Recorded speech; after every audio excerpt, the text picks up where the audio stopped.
Now we're going to talk about language development, which is a big deal, so this is going to be the rest of the lecture. The building blocks of language. So first I want you to watch a video that introduces language, and then we'll go into more depth about a couple of the points. So here's your link. Please go watch that on YouTube. So first off, phonemes.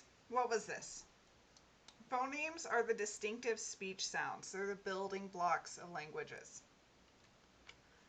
Morphemes are the smallest meaningful unit of language that cannot be broken into smaller parts. For example, dog is one morpheme, submarine is two morphemes, sub and marine.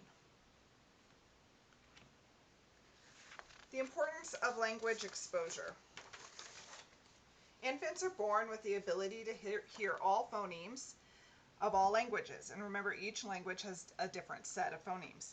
As they are exposed to their native language, they gain the ability to distinguish between phonemes in their own language, but they lose the ability to hear phonemes that are not in their native language through pruning. So it's important to expose children to language so that they keep the ability to distinguish between the phonemes. If they aren't exposed to language at a young age, they will lose the ability. Learning words. As infants learn to recognize the different phonemes, they also learn which ones occur together more often, the ones that form words in their own native language. They pay more attention to words, phonemes occurring in a specific order, that they hear more often. Infants have been shown to recognize syllables that occur together frequently, even when those syllables make nonsense words. If you watch the documentary Babies, I think they cover this study that showed that.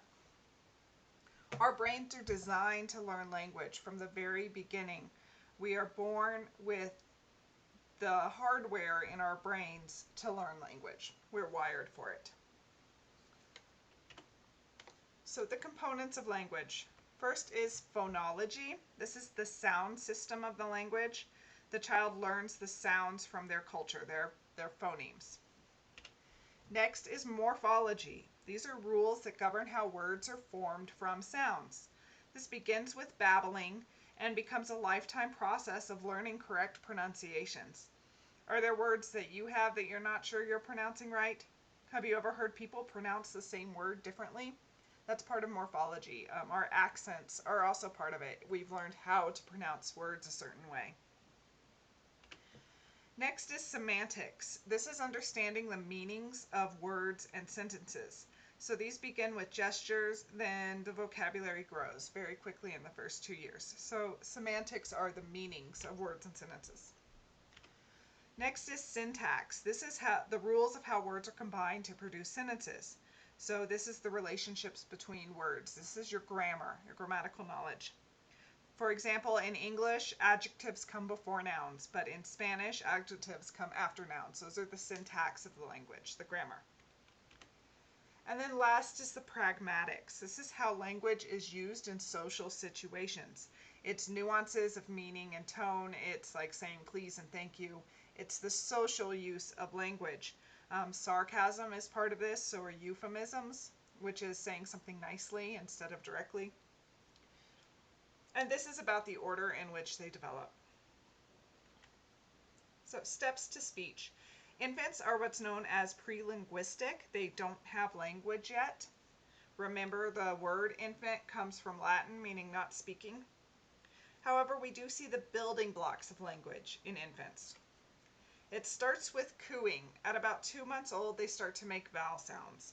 They're just playing with sounds in the shape of their mouths.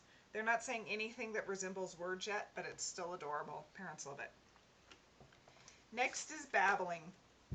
This starts somewhere around 6 and 9 months. Now they're making consonant sounds like ba or ga, and they'll make them over and over again. Some consonant sounds are easier to make than others. You'll tend to hear the hard consonants, B, G, K, etc., before the soft ones, M, F, S. Okay. Then we get intonation. You'll hear this toward the end of the first year, and this is patterns of rising and falling speech. So the babies are still just babbling, but it's almost as though their babbling takes on sentence structure. They'll stress certain syllables, they'll vary their pitch. You'll hear cadence and inflection. Their babbling is purposeful. So it sounds like a language even if they aren't using words. Their intonation reflects the intonation patterns of their native language. So they are copying what they hear. And they will take turns talking. So before the age of 1, babies learn that people take turns talking.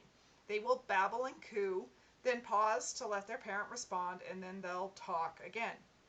So has anyone ever heard a baby have a conversation like this with an adult? It's the beginnings of understanding the social rules of language. Remember that comprehension is greater than production. This means that they understand more words than they can produce. Babies understand a lot more than they can say. So first words. Again, comprehension precedes production. Okay? If anyone has ever tried to learn a new language, you'll notice that you understand it before you can speak it. So 10 to 14-month-olds will look at what's being talked about, even if they can't talk about it themselves. So they learn to understand words before they can learn how to speak them. So their first words. Before they can learn words, they need some symbolic thought. Remember, words are symbols.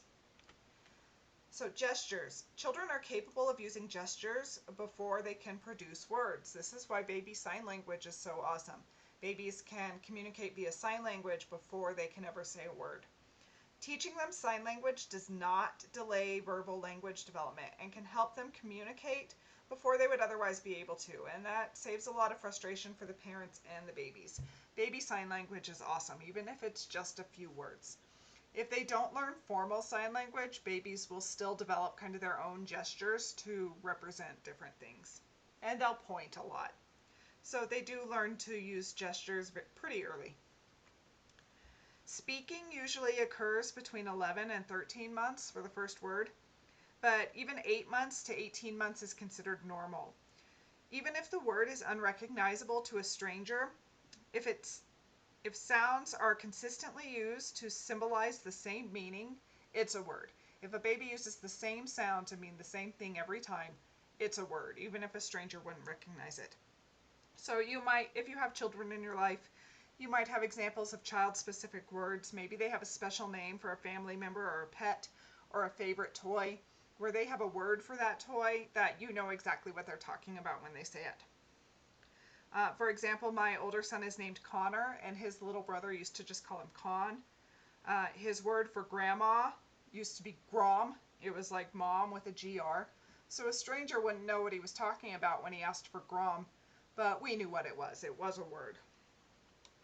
So common first words are like words for mom and dad, greetings like hi and bye.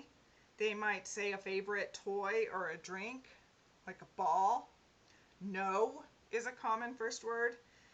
Nouns are much more common than verbs or adjectives as first words. Most of their first words are nouns. And most first words begin with a consonant and end with a vowel. And if the word has multiple syllables, babies tend to stick to the syllable that is emphasized within that word. For example, my son would just say ba for ball. By age 6, a typical child has a vocabulary of more than 10,000 words. So they go from 0 to 10,000 in 6 years. Hollow phrases. This is when a child uses a single word to represent an entire idea or sentence. So the child might just say juice, and what this means is I want juice. So kids will just use one word, but it represents an entire idea. That's called a hollow phrase. Telegraphic speech develops later, closer to age 2. And this is when they use more than one word, but it's still a very simple sentence. It's just 2 or 3 words, but it clearly represents an idea. So some examples might be there is, or daddy here, bye ball. Okay. So it's just 2 or 3 words again that represent an idea. It's the very basic sentences. Pronouns take a lot longer to develop. So do prepositions. So most telegraphic speech is just a noun and a verb. I have this video here. You may or may not be able to watch it. It's very old, but I like it because it demonstrates the different type of baby language, and it has some good examples of adults teaching them. So if you can watch it, but if you can't, don't worry too much about it. It just shows you what cooing sounds like and what babbling sounds like, And it shows you adults who talk to babies in a good way and take turns talking with the babies, and how we kind of teach babies to talk. So here's a brief speech milestones chart. Remember the difference between average and normal. Some babies talk a lot earlier than other babies. So at around 4 to 6 months, they'll just engage in vocal play. They'll make babbling sounds. 7 to 12 months, they'll have those consonant vowel combinations. They have an increasing variety of different sounds. And you start to hear intonation, and those sound combinations begin to sound similar to familiar words, but they're not there yet. And then 12 to 20 months, here's what happens. At 12 months, your child should be pointing to objects you name so they recognize it. They make gestures, they recognize their own names. They may use single words and have about 10 to 20 words by about 18 months. By 18 to 20 months, your child should also be able to follow simple directions. Like if you say pick up the ball or go to the kitchen, they should be able to follow those. So in the next video, we'll talk about babies and how they actually learn language.